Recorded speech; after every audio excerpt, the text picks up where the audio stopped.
Hello guys, আসসালামু আলাইকুম। কী অবস্থা সবার, কেমন আছেন সবাই? তো অনেক দিন হলো ফ্রেন্ড সার্কেল নিয়ে ঘোরা হয় না। তো আজকে সবাই প্ল্যান করে চলে গিয়েছিলাম মাওয়াতে। অ্যান্ড স্পেশাল থ্যাঙ্কস টু মাঝার, তার গাড়িতে করে গিয়েছিলাম আমরা। মাঝে মাঝে কোথাও যাওয়ার জন্য সে তার গাড়ি দিয়ে আমাদেরকে সাহায্য করে, আর সে অনেক ভালো ড্রাইভ করতে পারে।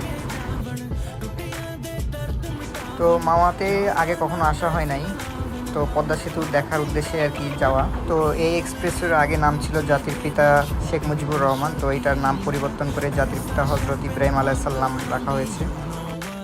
তো এখানে প্রায় 85 টাকার মতো টোল দিতে হয়।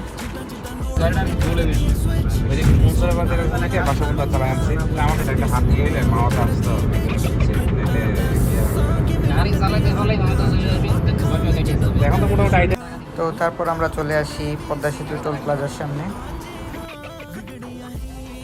এখানে সেডান কারের প্রায় 750 টাকার মতো টোল প্রদান করতে হয়।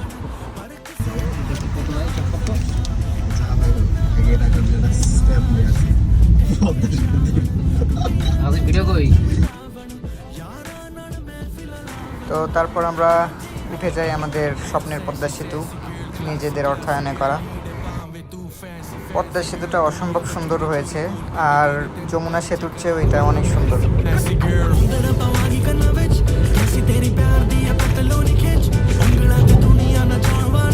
আমরা সবাই ইউনিভার্সিটি ফ্রেন্ড, মুন্না, হাবিবুর, মাঝার এবং রিয়াদ। দুপুর হওয়ার জন্য এখানে গাড়ির চাপ অনেক কম ছিল সেতুর উপরে। তো আমাদের মাজার সাহেব প্রায় 140 পর্যন্ত উঠিয়েছিল। যাই হোক, সে অনেক প্রফেশনাল ড্রাইভার। 40 কি গেল নাকি?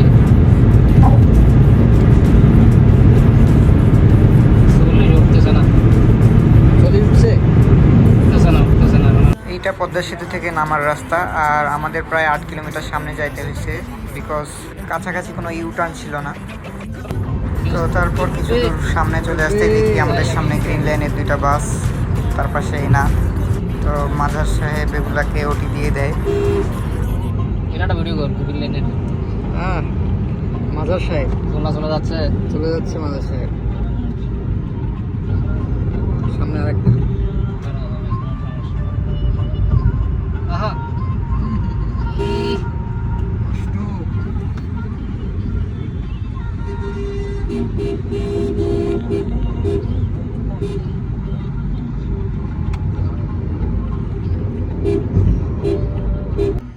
তো ব্যাক করে এখানে আবার 750 টাকা টোল দিতে হয়েছে।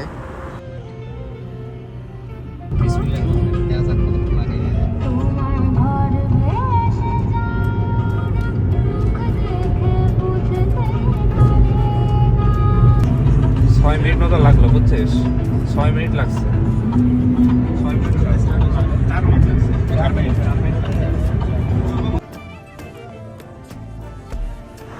তো তারপর আমরা চলে আসি মাওয়া ফেরিঘাটে। এখান থেকে ব্রিজটা দেখতে আরও সুন্দর লাগে, আর এখানে প্রায় সব সময় কোস্ট গার্ড টহলে থাকে। তারপর আমরা চলে আসি আমাদের কাঙ্ক্ষিত ইলিশ খাওয়ার জন্য। এখানে কিন্তু প্রচুর দোকান আছে, আপনারা একটু যাচাই বাছাই করে দোকান সিলেক্ট করবেন। তো আমাদের এগুলো একটু ছোটো মনে হয়েছে, তারপর আমরা একটা চেঞ্জ করে একটা বড় মাছ নিয়েছিলাম, প্রায় 1.5 কেজির মতো। তো এখানে আপনারা সবাই একটু দামাদামি করে নেবেন, কারণ এখানে প্রচুর ইলিশ পাওয়া যায়। আর যখন কেজি হিসেবে নেবেন তখন 600 টাকা করে কেজি হিসেবে ধরবেন। আর এখানে অনেক আইটেমের ভর্তা পাওয়া যায়, কিন্তু ভর্তার আইটেমগুলোর দাম অনেক বেশি। আর বেগুন ভাজির প্রতি পিস প্রায় 25 টাকা করে। তো আপনারা একটু দামাদামি করে নিলে একটু কমে পাইতে পারেন। তো এখানে একটা ভালো লাগার বিষয়, নিজের চোখের সামনে আর কি আপনাদেরকে সব কিছু ফ্রাই করে দেবে। তো এখানে আমরা মাছটা প্রায় 800 টাকা দিয়ে কিনেছিলাম, তার সাথে তেল আমাদের 100 টাকার লাগছে, আর বাদ বাকি যা লাগছে ভাত, ভর্তা সব সহ প্রায় 1260 টাকার মতো লাগছে। এটা মনে রাখবেন যে 5 জন গেলে প্রায় 1500 টাকার মধ্যে হয়ে যাবে খাওয়া। তো মাওয়াতে গেলে সবাই নাকি একটু কাজে হাত লাগায়, তো আমিও একটু হাত লাগাইছিলাম। এটা নাকি মাওয়ার ট্রেন্ড, মাওয়াতে যারা যায় তারা নাকি একটু এরকম করে।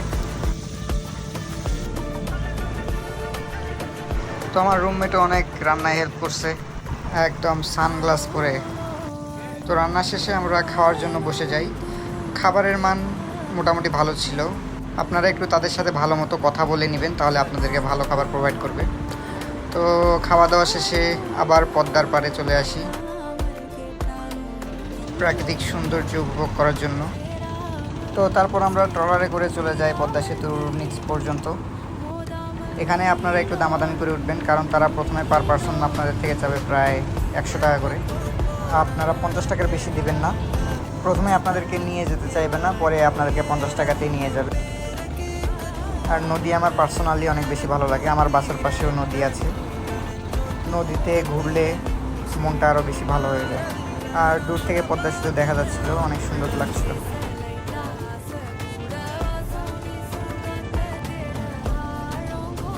তারপর আমরা পদ্মা সেতুর একদম নিচে চলে আসি। তো এই ট্রলারগুলো আপনাদেরকে মাওয়া ফেরিঘাট থেকে 1 নম্বর পিলার পর্যন্ত আনবে। 1 নম্বর পিলার থেকে আবার সেতুর 7 নম্বর পিলার পর্যন্ত নিয়ে যাবে।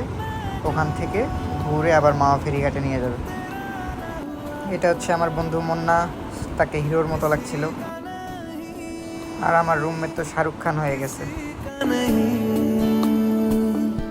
ले जाए जाने कहाँ हवाएं हवाएं, ले जाए तुझे कहाँ हवाएं हवाएं, बेगानी है ये बागी हवाएं हवाएं, ले जाए मुझे कहाँ हवाएं हवाएं, ले जाए जाने कहाँ, ना मुझको खबर ना तुझको पता।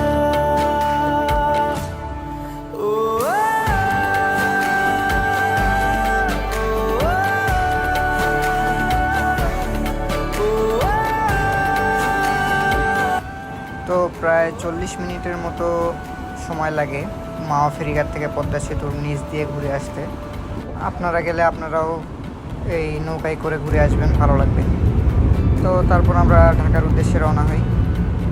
ভিডিওটি সম্পূর্ণ দেখার জন্য আপনাদেরকে সকলকে ধন্যবাদ। সবাই ভালো থাকবেন, সুস্থ থাকবেন। আর সকলের উদ্দেশ্যে একটা কথা বলো, সবাই সাবধানে গাড়ি ড্রাইভ করবেন, কারণ একটি দুর্ঘটনা সারা জীবনের কান্না।